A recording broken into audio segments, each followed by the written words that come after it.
இது வந்து triple E bikers. இப்போ பார்த்தீங்கன்னா எஃப்சி 250 இது.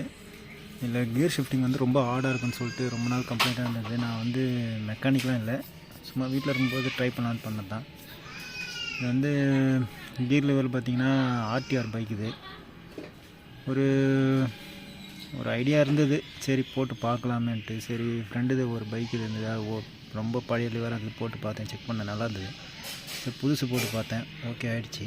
இப்போ பார்த்திங்கன்னா கியர் போடுறதுக்கும் ப்ளஸ் டவுன் ஷிஃப்ட் பண்ணுறதுக்கும் ரொம்பவே ஸ்மூத்தாக இருக்குது, ரொம்ப ஹார்டாகவும் இல்லை, பர்ஃபெக்டாக இருக்குதுன்னு சொல்லலாம். இப்போ இதில் வந்து அட்ஜஸ்ட்மெண்ட் பண்ணாலும் ரொம்ப லோவாகவும் இல்லை, வைக்கினாலும் வச்சுக்கலாம், ரொம்ப ஹைட்னாலும் வச்சுக்கலாம், நல்லாயிருக்கு. ஆனால் ப்ரைஸ் பார்த்திங்கன்னா கொஞ்சம் அதிகம் தான், 900 வருது. இப்போ எஃபிசெட் பார்த்திங்கன்னா 400லேயே முடிஞ்சிடும். இது 900 ஸ்பெண்ட் பண்ணி கொஞ்சம் வாங்கி போட்டனால யூசேஜ் இருக்குது,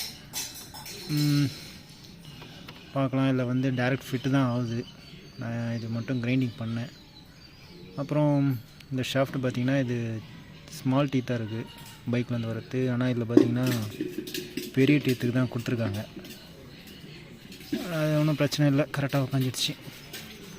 சரி ஓகே, அடுத்த என்ன வீடியோ என்ன பார்க்குற மாதிரினா கமெண்ட் பண்ணுங்கள், பார்க்கலாம் எத்தனை பேர் வரீங்க. அவ்வளோதான்.